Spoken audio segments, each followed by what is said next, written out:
novembre marque la célébration de la 23e journée nationale de la paix. C'est la commune de Yopougon qui a abrité la cérémonie officielle. Cette année, le planting d'arbres est au cœur de la célébration. De plus en plus de jeunes sud-coréennes boudent le mariage. Dans ce journal, nous tenterons d'en connaître les raisons. Bonsoir, merci de suivre le 19h. La 23e édition de la Journée nationale de la paix a été officiellement célébrée à Yopougon. L'objectif général à travers cette célébration est de renforcer la cohésion sociale et d'œuvrer à la consolidation de la paix par la contribution de tous les citoyens en vue d'un développement durable. Thème retenu cette année, au-delà des mots, agissons ensemble pour la création d'un environnement électoral apaisé. Cette journée est également marquée par des séances de planting d'arbres. Suivez les différents comptes rendus de nos reporters sur cette célébration. Les membres de la Fédération pour la paix universelle font un planting d'arbres à la mairie annexe d'Atekoubé. Pour la célébration de la Journée nationale de la paix, cette organisation pose une action en faveur du climat, suivie d'une prière œcuménique pour la paix en Côte d'Ivoire. Aujourd'hui, on parle de l'action climatique et ça a été le thème de l'ONU à la Journée internationale de la paix. Et donc, nous essayons d'emboîter le pas à l'ONU, à notre nation également, qui a décidé aussi à la Journée nationale de la paix de planter des arbres. Et quiconque mieux que la Fédération pour la paix universelle est mieux placé pour accompagner le gouvernement dans son action en plantant des arbres également pour que nous ayons un beau pays là où il fait bon vivre. Chrétiens, musulmans et les religions révélées, tous ont prié pour la paix en Côte d'Ivoire. Nous avons jugé utile de réunir l'ensemble des ambassadeurs des pères religieux, bien sûr, pour une prière écuménique pour la paix en Côte d'Ivoire, pour la paix entre les Ivoiriens et aussi pour les élections à venir, que ces élections soient des élections apaisées. Rattachée au Conseil économique et social des Nations Unies, la Fédération pour la paix universelle entend promouvoir la paix à travers tous les mécanismes et courants qui œuvrent pour la paix et la cohésion sociale au sein des communautés. Islam signifie paix. La paix, ce n'est pas un vain mot, c'est un comportement. Ensemble, cultivons la paix. Ce sont entre autres messages indiqués sur ces pancartes à l'occasion de la marche pour la paix initiée par la mission islamique Ahmadiyya. Circuit de la marche, son siège aux deux plateaux Vallon, l'école de police, la Cité des Arts, la RTI Saint-Jean et l'hôtel communal de Cocody. Cette marche s'inscrit dans le cadre de la Journée nationale de la paix, célébrée tous les 15 novembre. Il s'agissait pour les organisateurs de sensibiliser les populations sur les valeurs de paix, de tolérance, de fraternité, de solidarité et d'amour.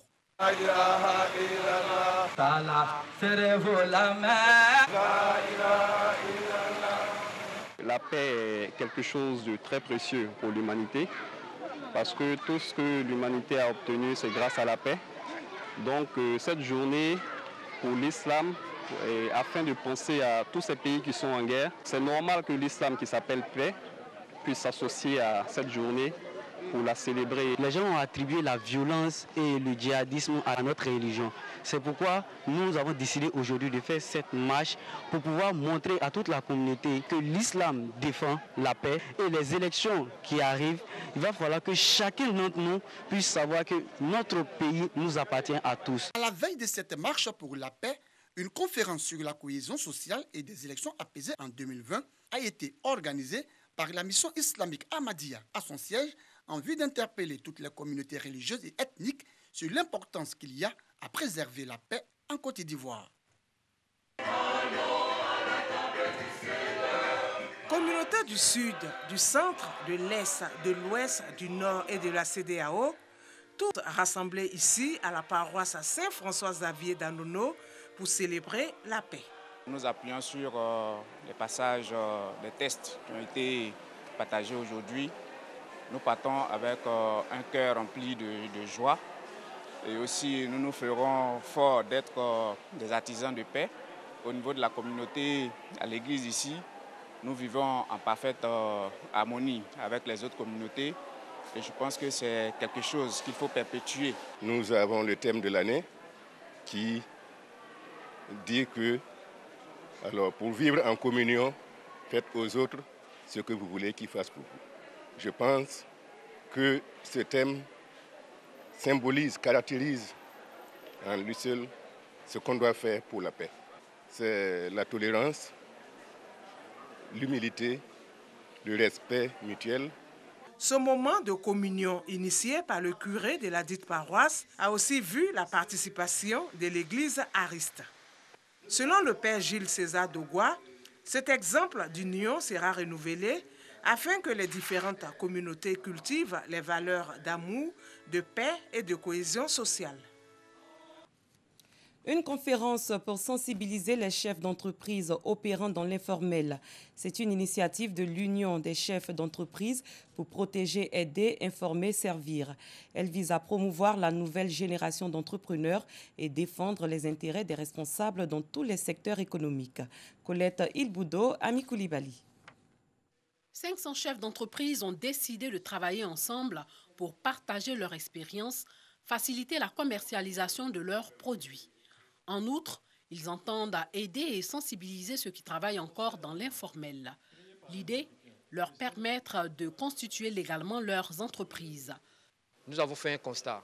Mon mécanicien, au sein de son garage, à lui seul en tant qu'électricien, il a 10 apprentis.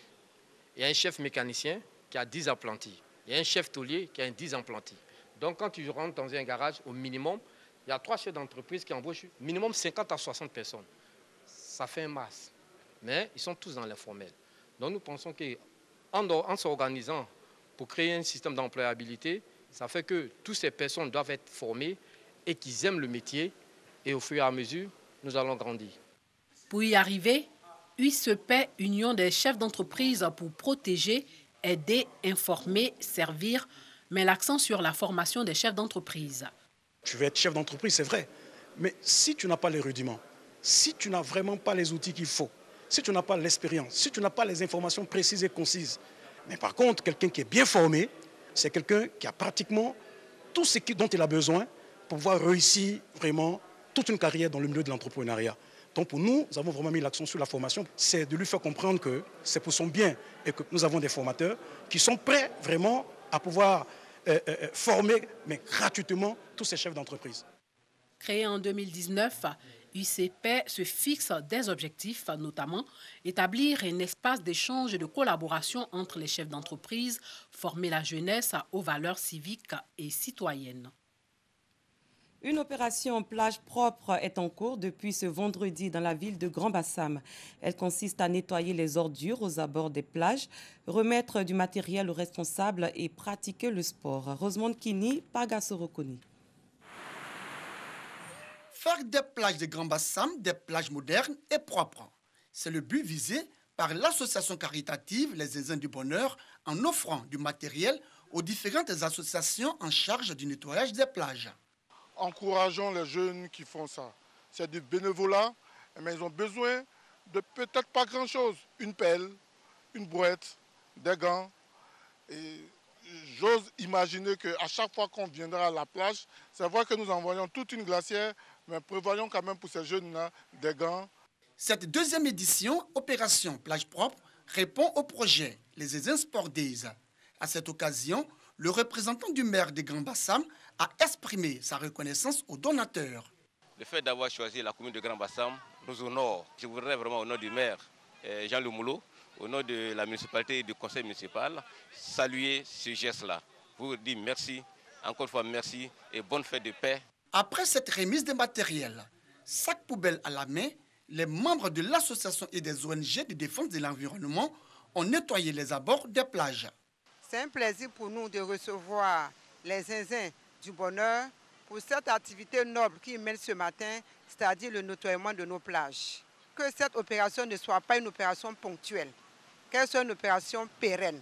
Nous voulons, à travers la NAGED, à travers le ministère, que la Côte d'Ivoire soit un pays propre. On est tous propres. Pourquoi ne pas balayer, nettoyer, rendre propre où nous vivons, ou bien où nous allons nous reposer? L'action est bonne pour tout le monde. Normalement, on devrait faire ça partout. Créée en 2012, l'association caritative Les Zinzins du Bonheur mène des programmes en faveur des couches sociales défavorisées, en particulier les enfants de 0 à 14 ans.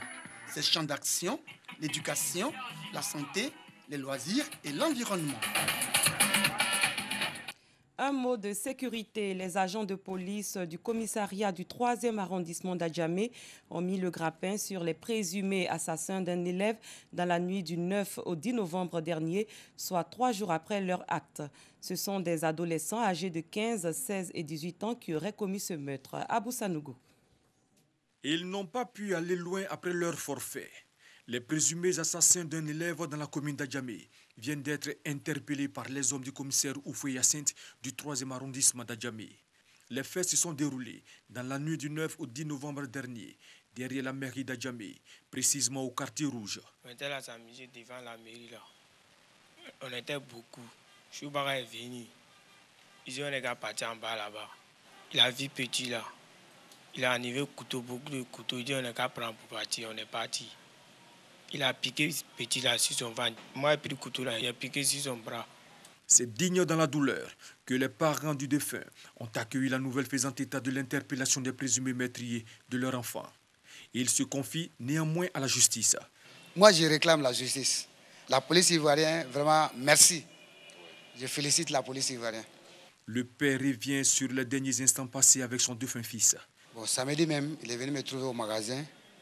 Il m'a dit, papa, le moment est arrivé, on doit aller faire le sacrifice là, je vais aller payer. Donne-moi mon argent. Vers 20h30, moi avec lui, on a mangé ensemble.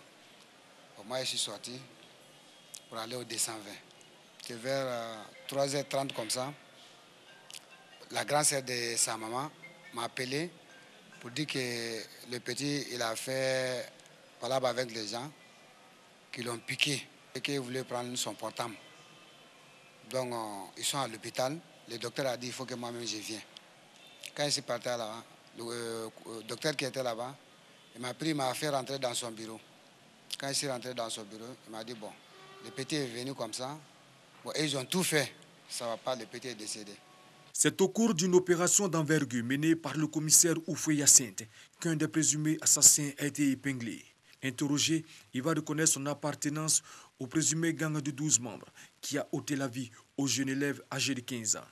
Il finira par les citer, lesquels seront pris. La police nationale, pour sa part, entend jouer sa partition dans la lutte contre la criminalité. Vous savez que la police nationale est à la disposition des populations. Nous sommes à Adjamé maintenant. Nous n'allons plus tolérer ces actes. Donc chaque parent doit donner des conseils à ses enfants et nous signaler tout fait. La police nationale est à vos services. Les enquêtes sont en cours pour mettre fin au parcours des autres membres de ce présumé gang. Ailleurs, 2 adolescents ont été tués et 3 autres blessés par balle hier lorsqu'un de leurs camarades a ouvert le feu dans la cour de son lycée de Santa Clarita en Californie. Le tireur a choisi le jour de son 16e anniversaire pour ouvrir le feu sur ses camarades. Il a gardé la dernière balle pour lui sans réussir à se suicider avant d'être hospitalisé dans un état grave. Ses motivations sont encore inconnues. Depuis le début de l'année, il s'agit de la 366e tuerie par arme à feu aux États-Unis. Hier, au moment de la tuerie, le Sénat débattait à Washington d'un éventuel renforcement de la législation sur les armes à feu. Des dizaines de milliers d'étrangères qui ont quitté leur pays pour épouser un Sud-Coréen. En effet, écrasés par un système patriarcal qui leur impose de prendre soin des beaux-parents tout en s'occupant des enfants et en travaillant, de plus en plus de jeunes Sud-Coréennes boudent le mariage. C'est officiel. La belle-fille de Kim Gem Neo est parfaite. Philippine, mariée à un Sud-Coréen, Emma a reçu le prix Iobu, une récompense nationale attribuée aux femmes s'occupant de leurs beaux-parents. Dans la société sud-coréenne, les brus ont la lourde tâche de leurs beaux-parents, un modèle qui tend à disparaître. Les gens disent « regarde-la, elle a gagné ce prix pour avoir servi ses beaux-parents. Donc regarde-la, elle peut te servir d'exemple. Je serai avec vous, mère, jusqu'à la fin. » Le mieux pour vous tous, c'est d'être en bonne santé et de prendre soin des enfants. Emma fait partie des dizaines de milliers d'étrangères qui ont quitté leur pays pour épouser un Sud-Coréen. C'est la fin de cette édition. Merci de votre fidélité. Très bonne soirée. À très bientôt.